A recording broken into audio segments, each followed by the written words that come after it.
Wait a minute. You're not related to the giant chicken, are you? He's my dad.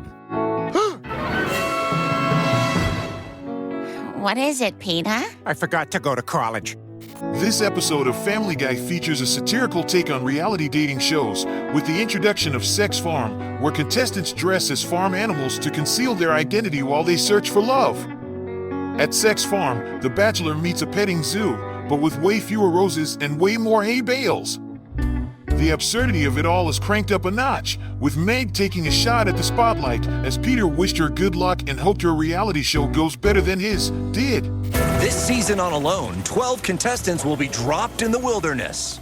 Remember, you're on camera, so don't masturbate. Remember, you're on camera, so don't masturbate. Remember, you're on camera, so don't masturbate. I didn't even make it to the ground. The auditioning for the reality show highlights the weird, invasive nature of casting in the modern age, where your audition is less about talent and more about Twitter archaeology.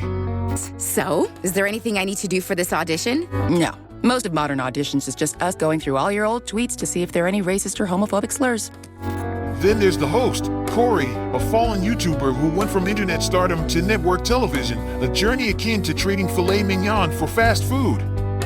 His overly enthusiastic intros are hilariously awkward, like he's trying to convince himself this is somehow an upgrade. Add in shameless plugs for Deezer and Barton James country ballads, and you've got the perfect recipe for corporate desperation, disguised as entertainment. The contestants are peak Family Guy caricatures, flirting farm animals who deliver lines like oink, oink, boink, boink. I'm just a frisky little pussycat. I'm here because sleeping in a barn is preferable to an unfurled wrestling mat. I'm ready to swine and dine. Oink, oink, boink, boink. Proving that dignity left the building a long time ago.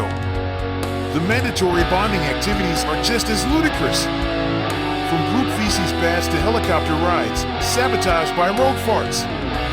And of course, there's the inevitable reality TV drama, like fan-favorite Cow's Meltdown, a panic attack in a coop, of all places, adding a bizarrely relatable twist to this barnyard chaos. Ultimately, Sex Farm doesn't just parody reality TV, it holds a distorted mirror up to the entire genre, skewering everything from the contrived romance to the crass commercialization. The cherry on top?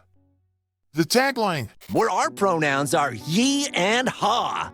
If that doesn't leave you questioning humanity while giggling like an idiot, I don't know what will. Oh, this Family Guy episode absolutely flips the script on reality TV, cranks the absurdity dial to 11, and then pours chicken feed all over it for good measure, as Meg finally finds love in the most unlikely way. Wow, you really packed that away in a hurry. Thanks. I may be dressed like a pig, but I have two stomachs like a cow. But Meg's happiness was short-lived, as she and her partner got eliminated before the second round. Pig and chicken, turn in your hay and head to the slaughterhouse.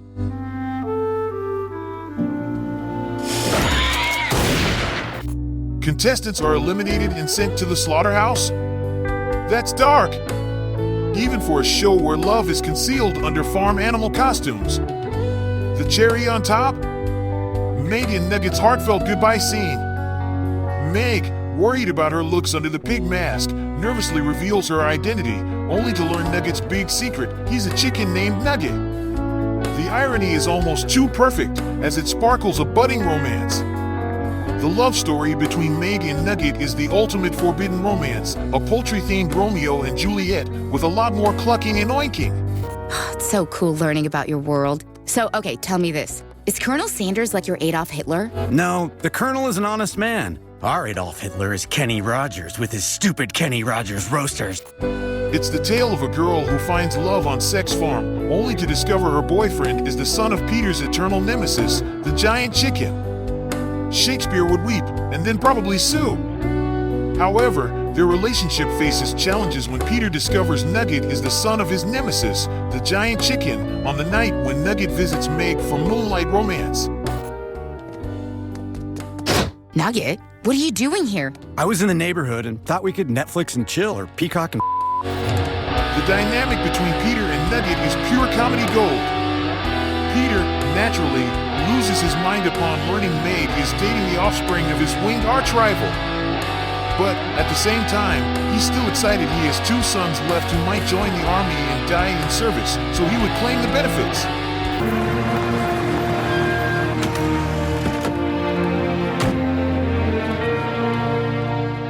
Your 2 sons died getting their heads shaved at orientation. They didn't even make it to the barracks. Oh, the cost of freedom! The dad versus boyfriend trope gets a fresh twist when the boyfriend has literal feathers. The family dinner becomes an unintentional roast, pun absolutely intended. With Peter cracking jokes about Fabio and geese, and Nugget solemnly defending the honor of a deceased bird named Evelyn. The Wi-Fi password? Chickens are scum!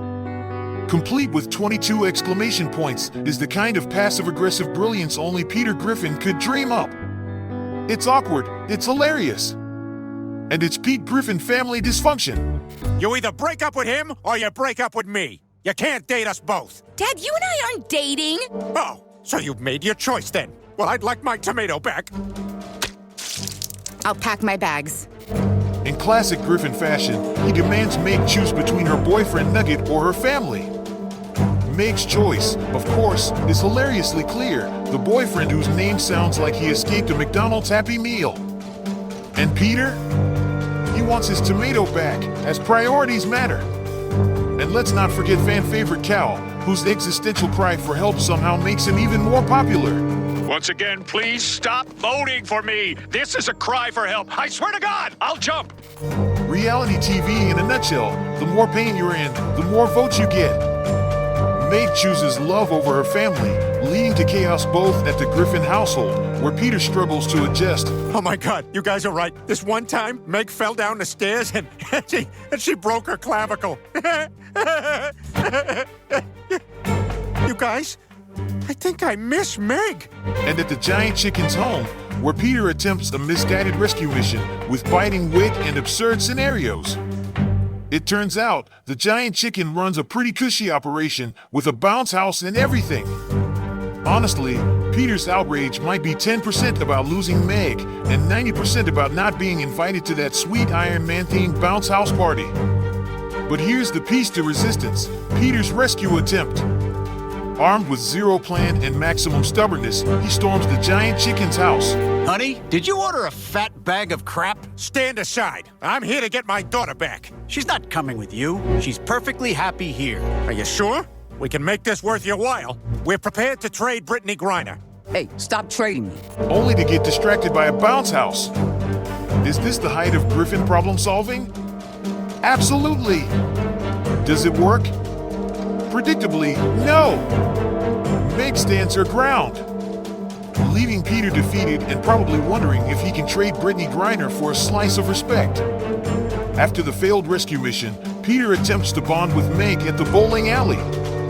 This is peak Peter Griffin. Laying guards up? That's not bowling, that's glorified ski-balling. And this flat dollar bill dilemma?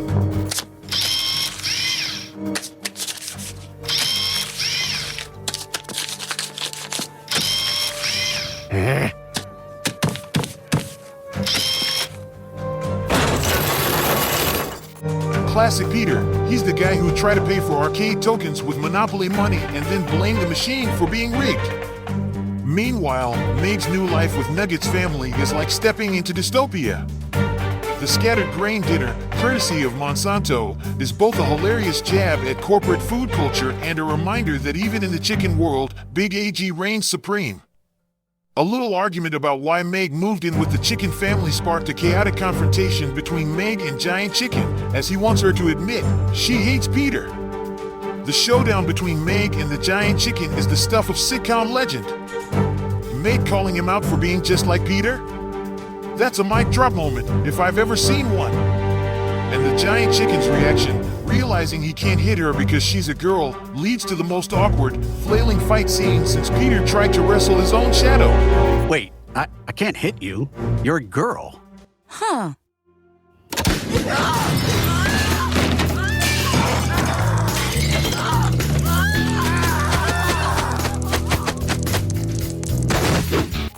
Ultimately, Meg returns home. And her return home is less about family reconciliation and more about convenience, because, let's face it, moving is a hassle when all your stuff is still at your dad's house. And then there's the twist, Nugget's secret. Turns out, he's gay. It really wasn't that. It's just, all my stuff is here. What stuff? Also, turns out Nugget's gay. I saw his text and it's all tiny cocks. Oh, Nugget?